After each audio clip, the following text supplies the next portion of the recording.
जय हिंद साथियों। आप सभी का स्वागत है अपने YouTube चैनल नॉलेज अड्डा में, जिसमें बात करेंगे सीजीएल में आए हुए महत्वपूर्ण प्रश्नों के बारे में।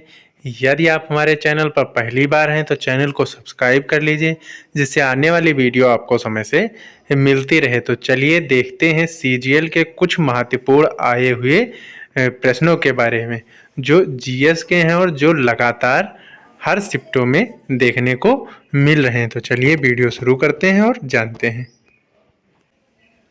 हमारा पहला प्रश्न हो जाएगा, सैंडर्स की हत्या किसने की थी? सैंडर्स की हत्या किसने की थी?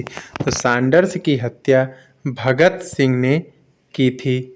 दूसरा जानते हैं, बुद्ध को ज्ञान की प्राप्ति कहाँ हुई थी? तो बुद्ध को ज्ञान की प्राप्ति बोध गया में हुई थी। अगला प्रश्न, आर्य समाज की स्थापना किसने की? तो आर्य समाज की स्थापना स्वामी दयानंद सरस्वती जी ने की। अगला प्रश्न, पंजाबी भाषा की लिपि कौन सी है? पंजाबी भाषा की लिपि कौन सी है? तो पंजाबी भाषा की लिपि गुरुमुखी लिपि है। अगला प्रश्न जानते हैं, 1857 के विद्रोह में किसने अपना बलिदान सबसे पहले दिया? तो 1857 की क्रांति में मंगल पांडे ने सबसे पहले अपना बलिदान दिया। मंगल पांडे बैरकपुर छावनी के सैनिक थे। अगला प्रश्न, भारत की पहली महिला राज्यपाल कौन थी?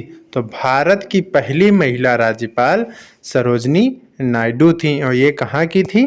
तो ये उत्तर प्रदेश की थी। अगला प्रश्न, माउंट एवरेस्ट पर 2 बार चढ़ने वाली पहली महिला कौन थी?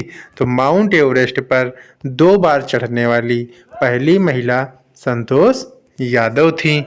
अगला प्रश्न, ब्रह्म समाज की स्थापना किसके द्वारा की गई? तो ब्रह्म समाज की स्थापना राजा राम मोहन राय जी के द्वारा की गई। इन्होंने ही सती प्रथा का अंत किया। अगला प्रश्न, स्वामी दयानंद सरस्वती का मूल नाम क्या था? तो स्वामी दयानंद सरस्वती का मूल नाम मूल शंकर था। अगला प्रश्न, रामकृष्ण मिशन की स्थापना किसने की? तो स्वामी विवेकानंद जी ने रामकृष्ण मिशन की स्थापना की। अगला प्रश्न, ग्रैमी पुरस्कार विजेता प्रथम भारतीय कौन था? तो ग्रैमी पुरस्कार विजेता प्रथम भारतीय पंडित रविशंकर थे। अगला प्रश्न जानते हैं।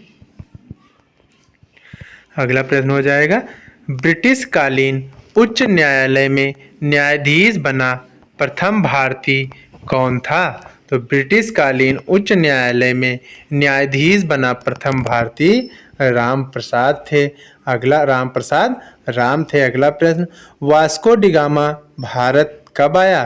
तो 1498 ईस्वी में वास्को डिगामा भारत आया। या ये पूछ लिया जाए, वास्को डिगामा किसने भारत की खोज की? तो वास्को डिगामा ने भारत की खोज की। अगला प्रश्न, वास्को डिगामा कहाँ का रहने वाला था? तो वास्को डिगामा पुर्तगाल का रहने वाला था। अगला प्रश्न जानते हैं, हवा महल कहाँ स्थित है? तो हवा महल जयपुर में स्थित है। और जयपुर को क्या कहा जाता है? तो जयपुर को गुलाबी नगरी कहा जाता है। अगला प्रश्न, सिख धर्म का संस्थापक किस सिख गुरु को माना जाता है? तो गुरु नानक को सिख धर्म का संस्थापक माना जाता है। अगला प्रश्न, सिखों का प्रमुख त्योहार कौन सा है? तो बैसाखी सिखों का प्रमुख त्योहार हो जाएगा। अगला प्रश्न, लौह पुरुष किस महापुरुष को कहा जाता है? तो सरदार पटेल को लौह पुरुष कहा जाता है। अब इन्हें सरदार की उपाधि किसने दी? तो बारदोली की महिलाओं ने इन्हें सरदार की उपाधि दी। अगला प्रश्न जानते हैं, नेताजी किस महापुरुष को कहा जाता है? तो नेताजी सुभाष चंद्र बोस को कहा जाता है। नेताजी किसे कहा जाता है? नेताजी सुभाष चंद्र बोस को कहा जाता है। अगला प्रश्न, दिल्ली स्थित लाल बहादुर शास्त्री की समाधि का क्या नाम है? तो लाल बहादुर शास्त्री की समाधि का नाम विजय घाट हो जाएगा। अगला प्रश्न, महाभारत के रचयिता कौन हैं? तो महर्षि वेद व्यास महाभारत के रचयिता हैं। अगला प्रश्न, अर्थशास्त्र नामक पुस्तक किसने लिखी? तो अर्थशास्त्र नामक पुस्तक चाणक्य ने लिखी। अगला प्रश्न जानते हैं, संविधान सभा का स्थायी अध्यक्ष कौन था? तो संविधान सभा का स्थायी अध्यक्ष डॉक्टर राजेंद्र प्रसाद थे। यही भारत के प्रथम राष्ट्रपति हैं। अगला प्रश्न, संविधान सभा की प्रारूप समिति के अध्यक्ष कौन थे? तो डॉक्टर भीमराव अंबेडकर संविधान सभा की प्रारूप समिति के अध्यक्ष थे। अगला प्रश्न, विश्व रेड क्रॉस दिवस किस तारीख को मनाया जाता है?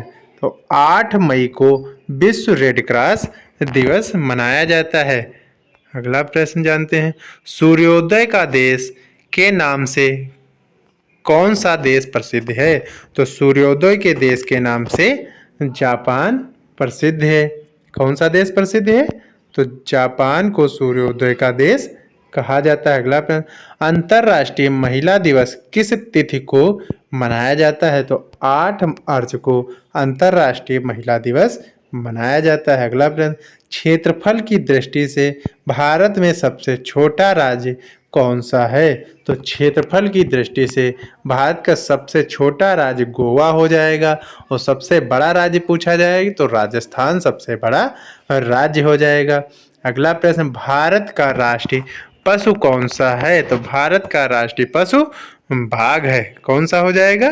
तो बाघ भारत का राष्ट्रीय पशु हो जाएगा। दोस्तों वीडियो कैसा लगा कमेंट में बताएं।